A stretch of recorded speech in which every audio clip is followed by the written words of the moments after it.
Alright guys, welcome to the channel. Man, what a difference one day makes out on the water. Yesterday was so cold. Fished on Logan Martin yesterday in a tournament, a Bass Nation tournament, and about froze to death. Today we're out here, it's 60 degrees. Wow, what a difference one day makes.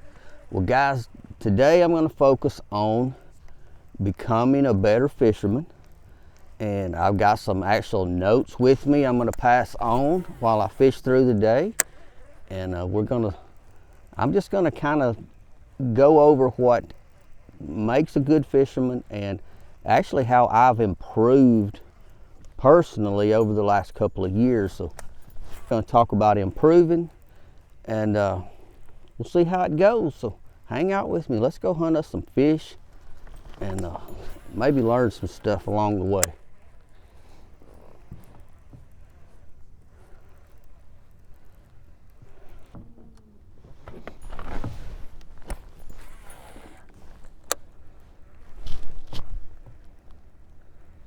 Now guys, as you can see, I'm starting really shallow. I'm throwing a spinnerbait. We're about midday, so the morning bite, if there was one, is over. And generally that gets tough, or it can get tough. But I'm just checking the water where I'm at to see if there's some fish up shallow. We've got 52-degree water, which is warmer water than I fished in all day yesterday on a different lake. So you always need to check. Check shallow.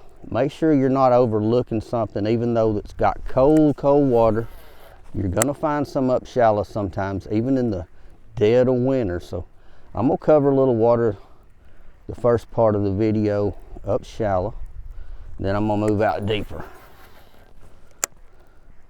I've literally caught a fish in the winter on a buzzbait before, so nothing really surprises me when they hit. The buzzbait will take you back a minute, but you don't fish it that often in early February, at least not in northern Alabama.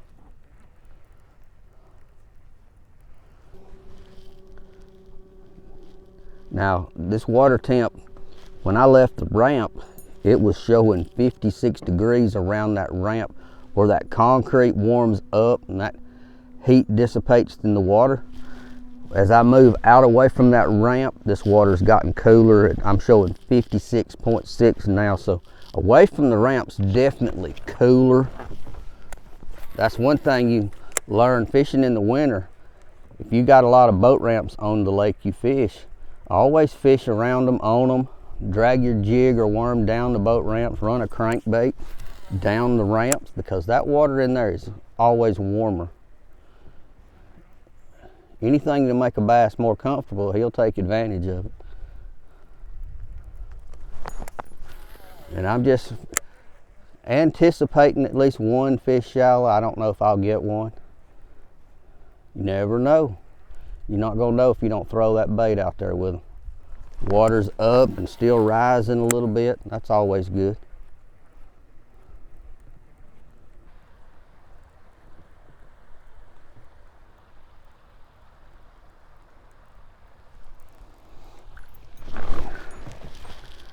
Now this water, you may can hear it, you may can see it from the back camera. There's water running into this back pocket, which may actually be cooler. We're still dropping in temp, which is not good. I was hoping the further back I got, it might get warmer, but it looks like it's getting cooler. So there may not be any fish back here yet, but in a few weeks it will be loaded.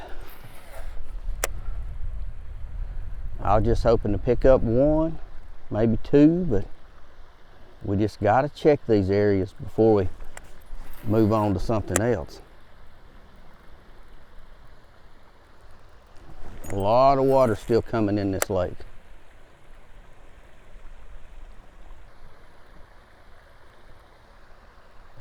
Oh, don't seem to be any takers.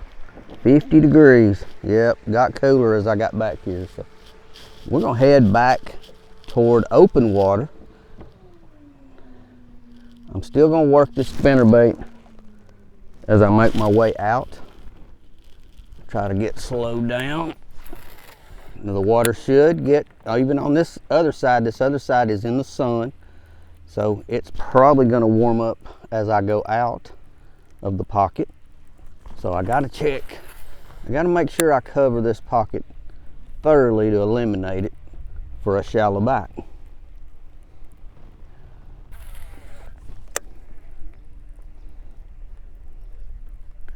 And I'll give you guys an example of shallow water. Yesterday, my buddy caught a largemouth on a different lake. Water temp was in the 40s.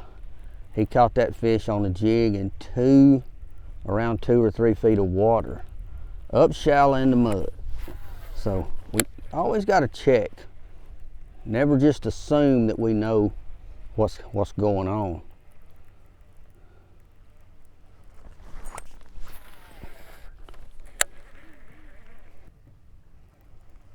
Because buddy, one of these big winter largemouths, they'll catch you off guard sometimes and surprise you. They'll hit out of the blue like a freight train that you didn't know was on the tracks.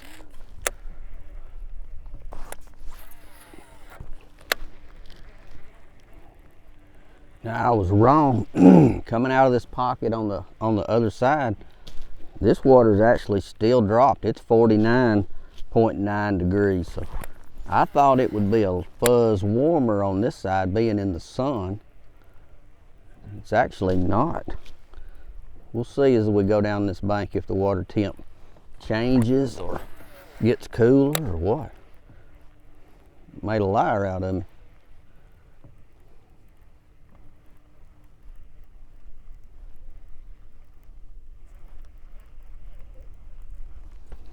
Right.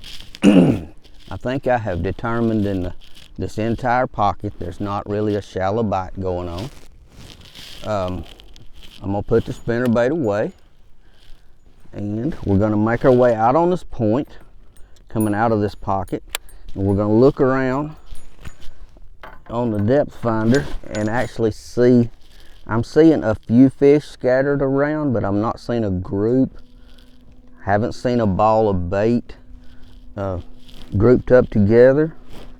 So I'm gonna make my way out. I'm running out on this point. It's still in the 40s, upper 40s, and I'm gonna make my way out here 10, 15, 20 feet deep and look around to see if maybe that's where these fish are grouped up.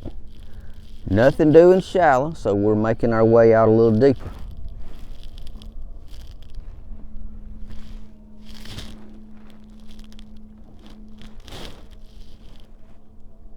I've made it to about 15, 16 feet. Not really showing much.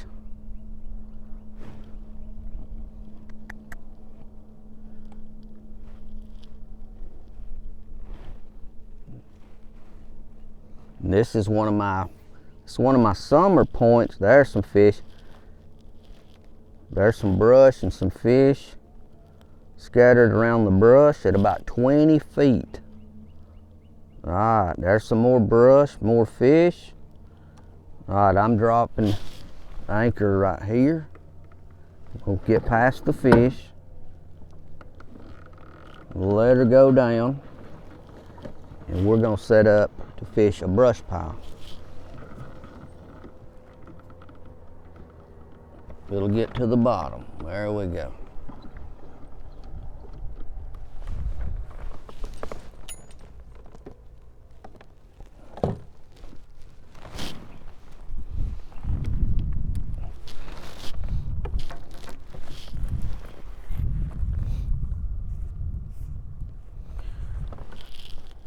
All right, guys, I've just dropped my anchor.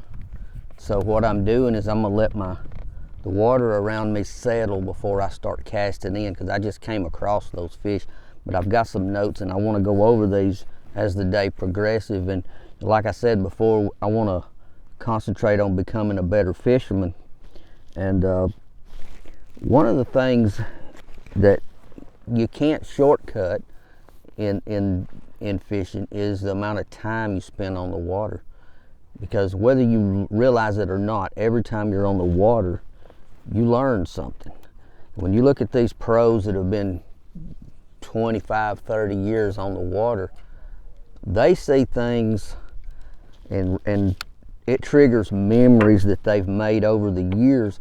They don't even realize that it's happening. It's ingrained in them. And you'll get that way too the longer you spend on the water.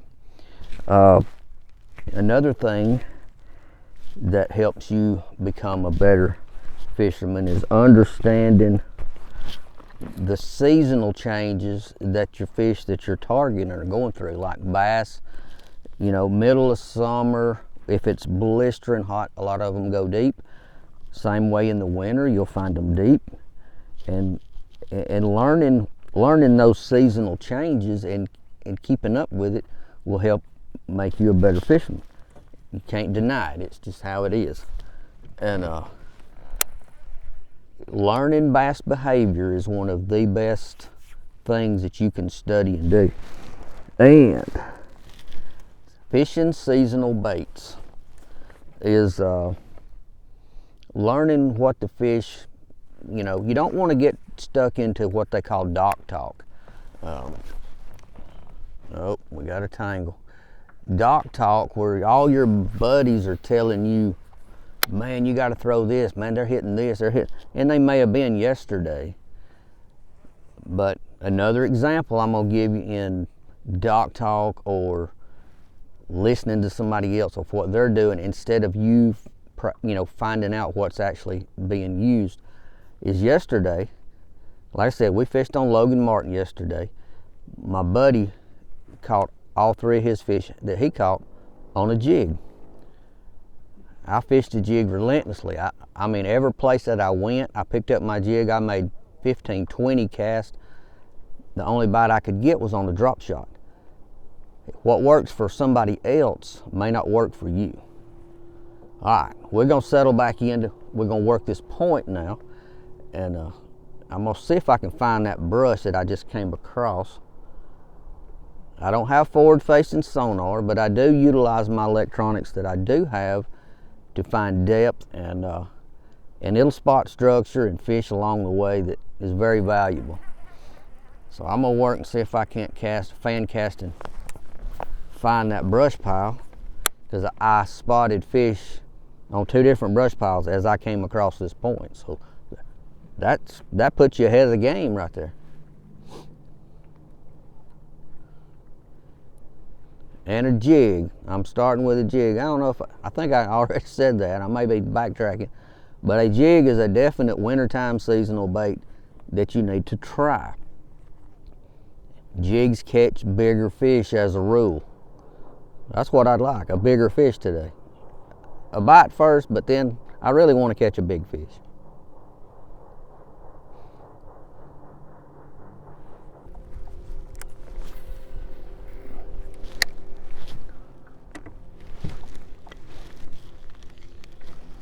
Oh, that's better.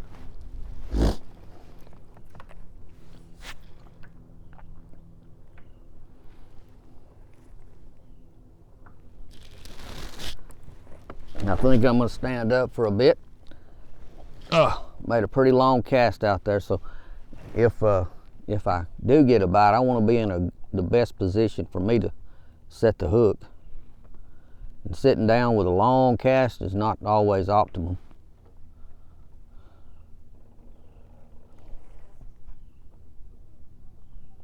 Fishing out of this Bonafide PWR 129 kayak allows me to stand up in almost any conditions, whether it's waves, chop, wind.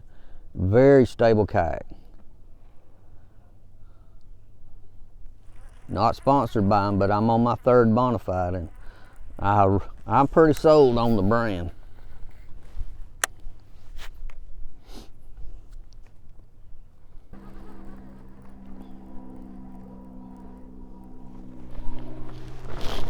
All right, I am not feeling my brush that I went across, so I'm actually going to pull my anchor back up, and I'm going to try to re-find it by easing across. And coming back. Maybe I just missed it. I'm a little shallower than I saw it, so it's just up out of it. Takes forever to roll it up. But I'm gonna ease up. Try to go real slow.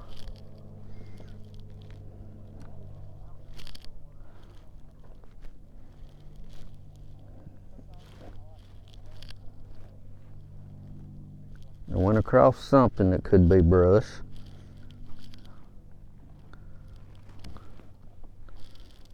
But it wasn't the same, it wasn't as big as what I had spotted before. So there's some fish down there.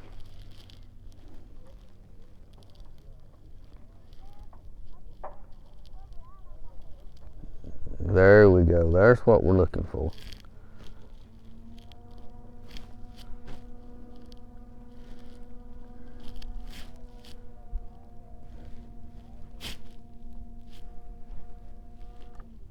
I'm backed up, and I'm going to gently let my anchor go back down.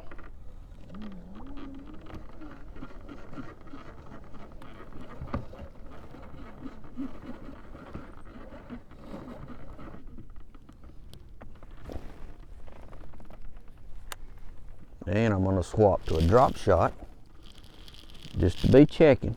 You got to test the water, so to speak.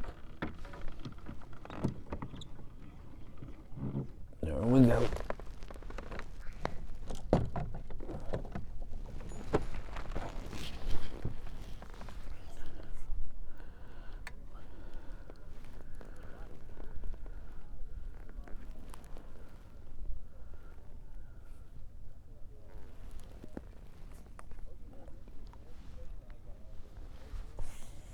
Get everything untangled, I'll be good to go. Oh, I know one thing. You put me a little thump gel on here. Got to get that. Got that little scent, gives them a little extra incentive to hang on to my bait if I get bit. And I'm pretty sure now that my brush piles are straight out in front of me, so I'm not making a long cast. About 20 feet out from the boat, I'm gonna just let it go to the bottom. I'm gonna move this.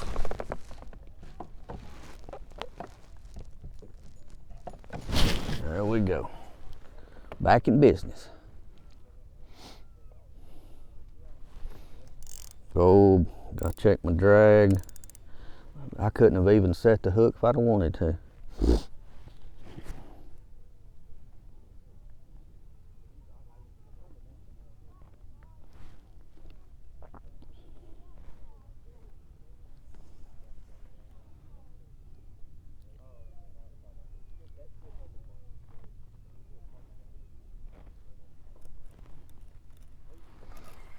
Right, I'm not going to leave it down there forever.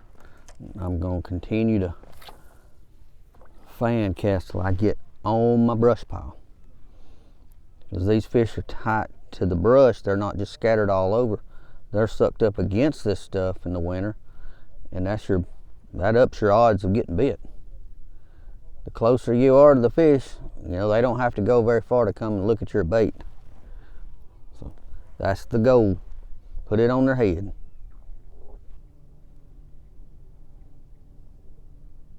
There's my brush. I found it. Oh, I hope I don't get hung in it. But if you're not in the brush, you're not getting bit.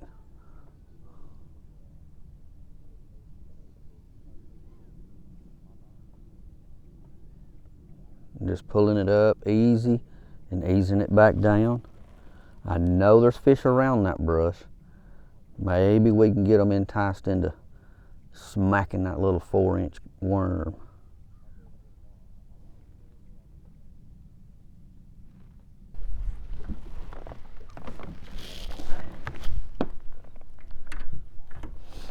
All right, guys, I think we're gonna make us a move.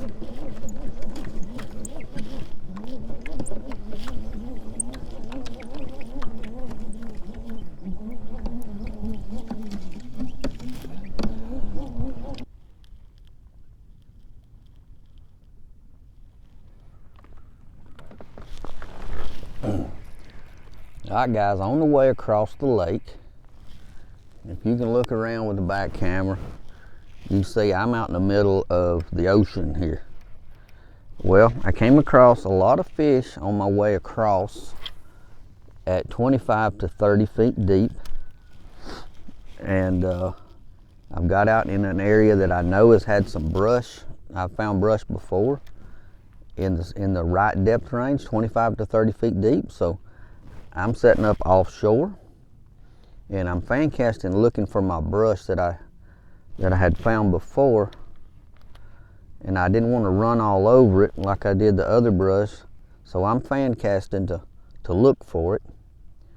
And that seems to be a really good depth for a big group of fish today. It's 25 to 30 feet deep. So we're going to target some deeper water now. Still got my drop shot on. We're just giving them an opportunity to make their presence known today.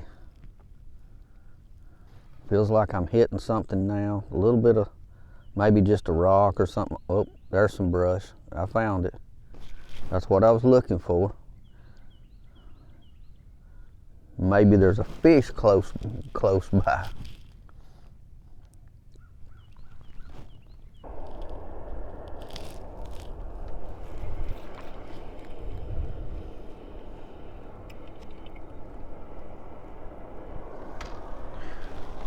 Well, that didn't work, so we're gonna look for a new spot.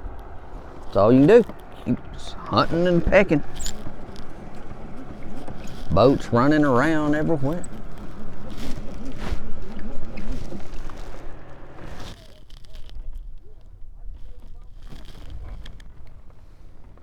All right, found another drop off. Actually had fish showing on the drop off. Let the wind turn me around. It should face me right back where I want to fish. Letting it sink. Oops. And let's the line out. There we go. I'm getting right now.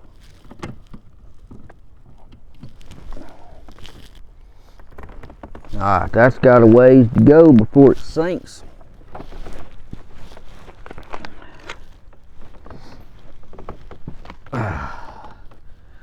Alright, I want to go over something else. I told you guys I wanted to focus on becoming a better fisherman and utilizing your time with your electronics. And I know that's a big controversy these days, electronics. You got your 2D sonar like I've got, guys with forward-facing sonar or whatever. No matter how you feel about it, if you're going to compete in tournaments, you're going to have to utilize the technology available, you know, unless they make changes, or you're simply not going to compete. Now, if you're just fishing, and personally, I stick with the 2D sonar. It's what I'm used to. It's what I get the most value out of for me. But I use it in a way that I feel like I get the most out of it. I watch my screen when I'm crossing the lake. It gives me an idea where the majority of the fish are located in the water column.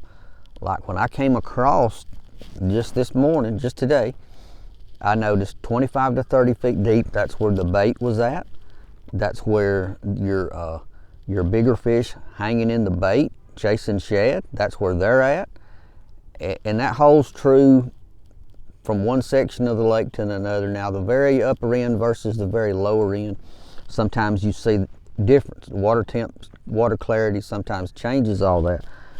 But whatever area you're in, your electronics will tell you how deep to fish. Whether you believe in forward-facing sonar or even any sonar, even the little small, the little striker 4 fish finder that basically tells water temp and depth and shows fish symbols.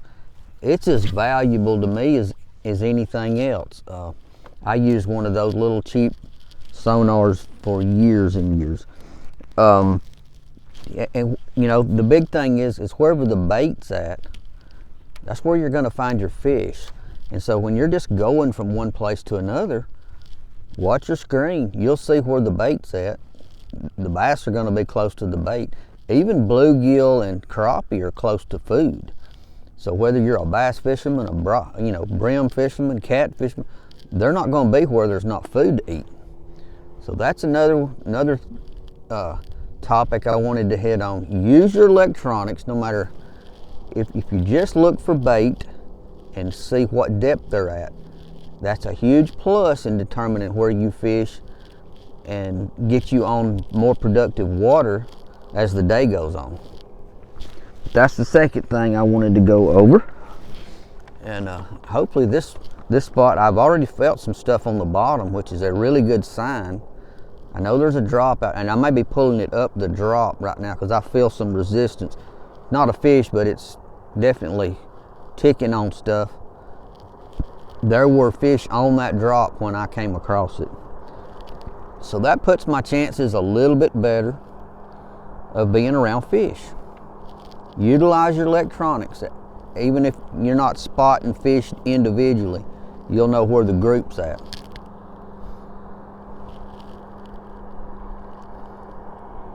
And with all that said, we've yet to actually get a bite. Been out here about an hour, 45 minutes.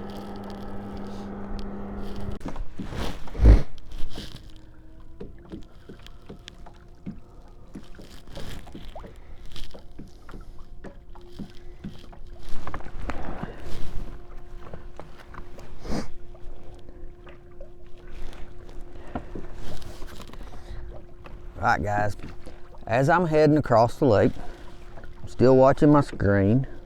Man, I'm going across some fish. I really ought to go back, but I got another spot I want to go to. But the third thing I wanted to pass on to you guys that will really help make yourself better. It has helped me make myself better over the past couple of years, is truly becoming a student of the sport. And this doesn't matter if you're a brim fisherman or a bass fisherman or a cat fisherman or whatever, gar. Become a student. Take the time to look up and read about the fish that you're chasing, where they live, what they eat, how they spawn, what is their main prey that they eat. All of that stuff plays in. But having kind of been a student of that aspect of it for years, most of my whole life, what's really helped me over the last couple of years is research I'm doing at home before I go to a lake, map study. And anybody with a cell phone can pull up Google Earth. I use Google Earth Pro on my computer. I've got it on my phone. And you can pull up Google Earth Pro and look at basically any body of water you want to. And the good thing about it is you can look at that, and there's a place on there that you can change the time frame, say a year or two. There'll be a different picture, and at different times of the year the water levels will be different. So if you go back 6 months or a year from right now, the water may be 10 feet low, 5 feet low. It opens up ditches, lay downs and trees and stumps and things that you won't see when the water's up. So that is a tremendous tool. You can download, I've got Garmin maps. I've got a free version of Garmin maps on my computer that has excellent contours of most all the lakes that I fish. It shows you where the ditches are. It shows you where the old original creek beds are, submerged bridges. And when those different structures, they come into play where you have figured out what depth that the fish are at, boom, you're on top of the world. It's just, technology has made the life of the fisherman so much easier than it was 20 years ago when we had paper maps, and you looked at your paper map to find out which bank had contours and which had a drop off or a bluff or an old bridge. And nothing wrong with a paper map. I've still got paper maps hanging on my wall. They're just cool to look at. but I don't need all that in the boat. My phone has maps, my depth finder has maps, and even if you don't even have electronics on your boat, you can look that stuff up at home. Look it up at home and kind of memorize where you're putting in on the boat ramp, how that looks underwater. You can visualize it, and you can remember a lot of this stuff, which pocket you want to try because of what you found on Google Earth or on Garmin or on Sea Maps. Sea Maps is another good one. But you can research all that at home on those days that it's cold and rainy, or the wind is 30 miles an hour and you're not getting out, or just in the evenings. Study the lakes. If you only fish one lake, hey, pull that stuff up and learn that lake. And being a student of the game, it gives you a leg up on where you were before. So that's the third thing I wanted to pass on. Hopefully we're gonna come up on a fish. This water is still in the 40s everywhere except for the ramp. I've hit 48, 49 degree water. It's really cold. It makes it tough, but you can catch them. We caught them in colder water than this yesterday on a different lake. So we're not quitting. That sun's up in the air. It surely does help on this winter day. And I'm gonna look for another one. Coming up on a point now. I think I just passed some fish while I was talking.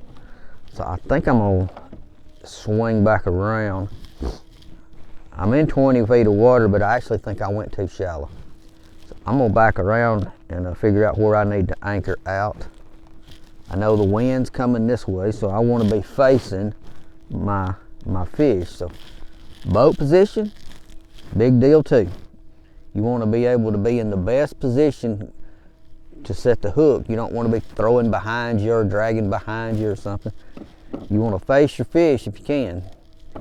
And using that wind and current or whatever's moving you in a direction, use that to your advantage to set your boat up, or canoe or kayak or whatever you're fishing out of, or even on the bank. Look to where the wind's blowing and use it to your advantage whenever you can. Yeah, there's some fish out there. We're back to 28 feet. I'm gonna swing it back around. I knew I had passed some fish pulling up on this point. I'm way off the bank. 32 feet deep, still 40 degrees, 49 degrees. And I'm gonna anchor way off this point first, and then I'm gonna slowly work my way shallow. Just because I see fish out deep doesn't mean I'm gonna catch the deep fish. But if they're out there and you can see them and you know they're out there, you might as well start with them. And I'm still gathering up on some out here. So I'm gonna back off right here. Easy, don't wanna spook everybody. I'm gonna let the anchor go at about 25 feet deep, and I am way out on a point. So I'm gonna make long casts with my drop shot. If I get hung up or I bump anything, I'm gonna know I'm in a good place, because I did see some brush out here. Cross your fingers. We don't just want to bite today, we want a big one. We want a big fish. That's why we're out here where very few people really fish, you know. The bank beaters, you're not gonna catch them out here. Big fish are roaming. I know they're roaming on these long, deep points close to the drop off to the main channel. So cross your fingers. Let's get one.